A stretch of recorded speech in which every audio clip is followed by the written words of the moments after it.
How you do, buckaroos? And if you can hear the music, I don't know any rights to it.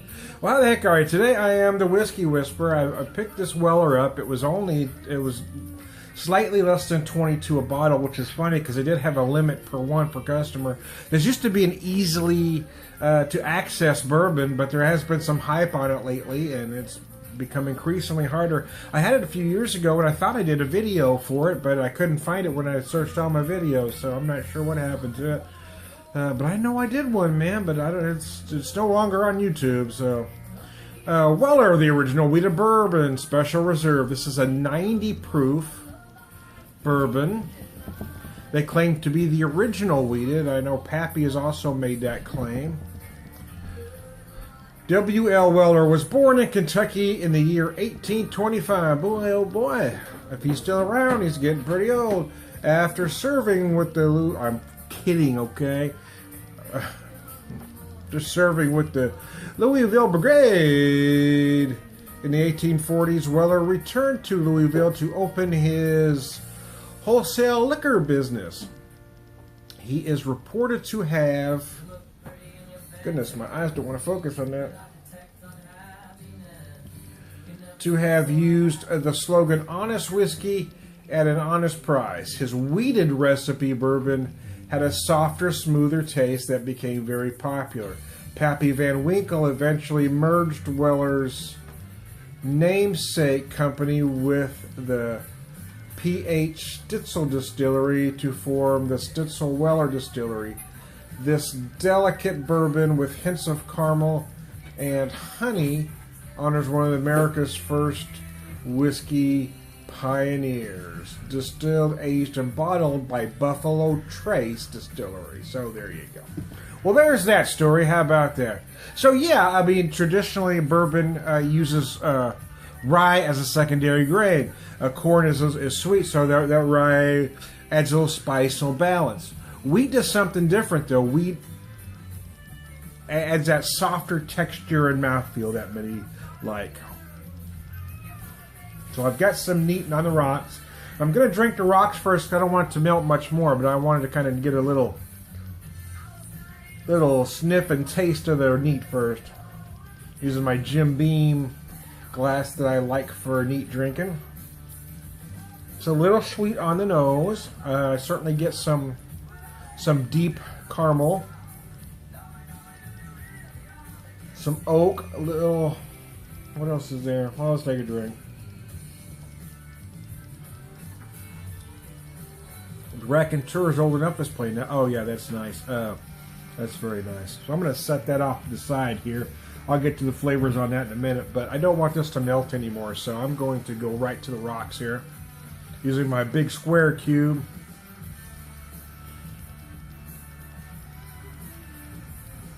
You add a little sugar, add a little water. As this melts, those sugars really come to the top, and you really get more sweetness on the nose, and typically on the flavor as well.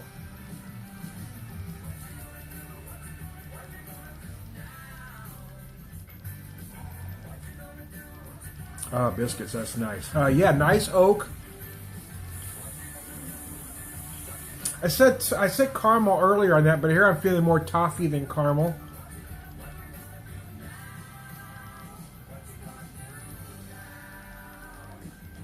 Also picking up slight hazelnut notes. I get a hint of spice from the oak.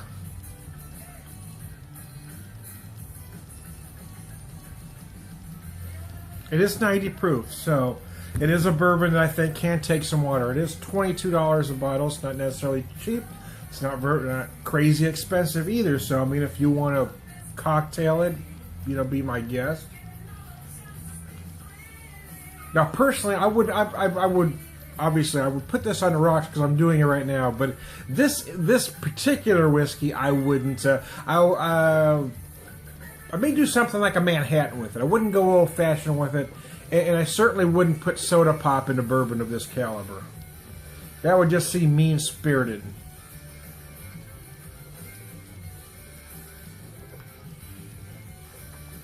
Oh, cannonballs! That's good. Finishes oaky dry, and again, just a hint of spice from the white oak.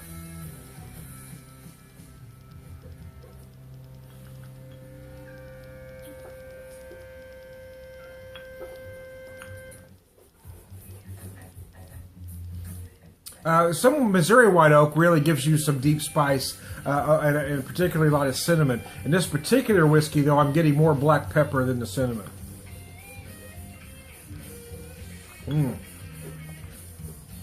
Eddie the Chief Clearwater, hypnotized. Yeah, baby, that's what Daddy like. Oh, yeah. Blues and bourbon, you can't beat that, can you? Got blues, I got bourbon.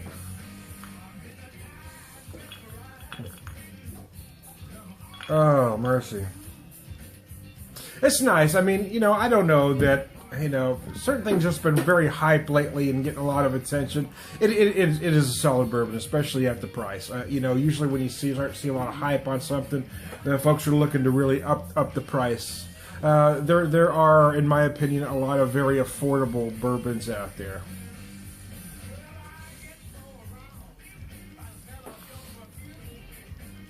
Maybe more so than other whiskeys. Canadian whiskey being the exception, but yeah, you know, Scotch tends to be high priced. It has that, you know, that that air of snobbery around it. If you're talking about equal prices, I don't know that I could find a Scotch of this caliber for this money. Irish whiskey as well, but you can find a lot of bourbons between that $20 and $40 price point that are of equal quality as, say, a Scotch or an Irish whiskey at double the price point.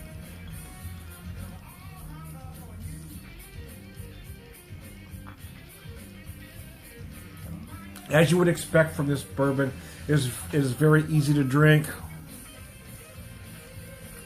And now I've got some water in here as that ice cube is melted. I get a lot of sugars right near the end.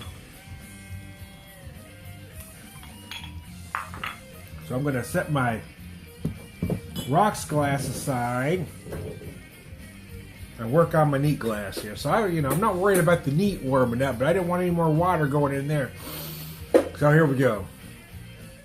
Cheers from the Whiskey Whisperer. Oh, Eddie the Chief Clearwater. If you don't know who he is, look him up. You're on a computer after all. Quit listening to that auto-tune nonsense.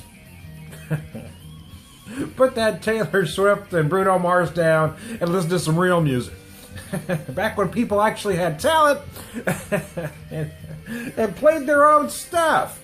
Anyways, but yeah, that's a soapbox for another day, I suppose.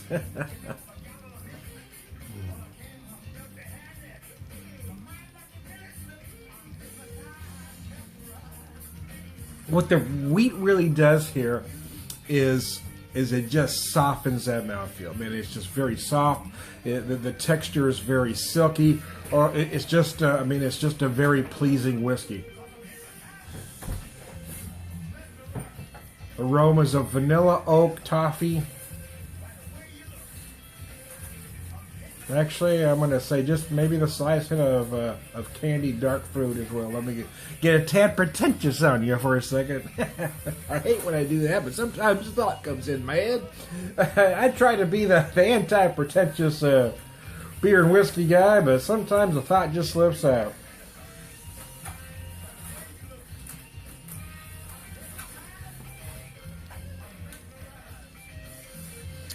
So I get a little chilly in my neck of the woods. I mean, it's not super cold, but it had been so warm and it feels really cold.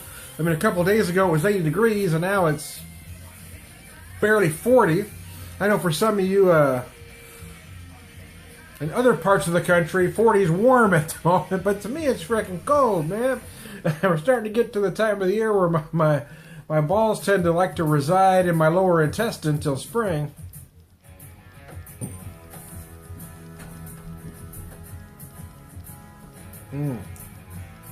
Kipmore, I like Kipmore. Not a huge country guy, but certain country. I like classic country, especially when we're talking about the outlaw country, Johnny Cash, Waylon Jennings, that kind of thing. Most new country, I think, is really horrible. But I like a guy like Kipmore. I like the way he frames his songs. He's been called, what was that nickname that I read about, Hillbilly Springsteen or something like that. It sort of makes sense. He writes songs from a similar sensibility.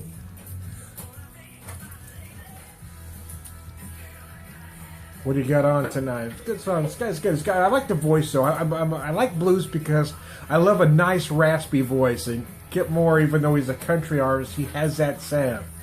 He could flip over to blues really easy, man. You could, Kip. Anyway, I digress. You could do it, buddy.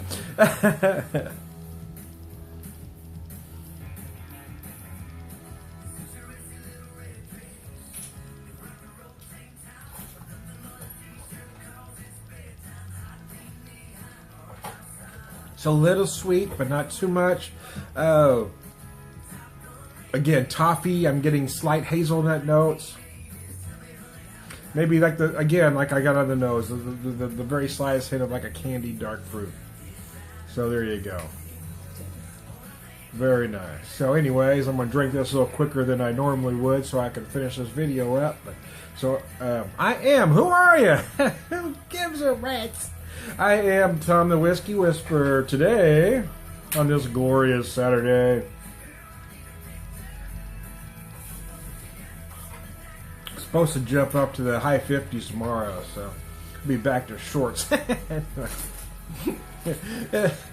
You know, it's funny, when it dips to 40 after it's been 80, it feels really cold, man. But when it's been 30 and it comes back up to 45, it feels tropical. Funny how that works out. I am Tom the Whiskey Whisperer, prolific whiskey drinker, whiskey evangelist, purveyor of wisdom, man.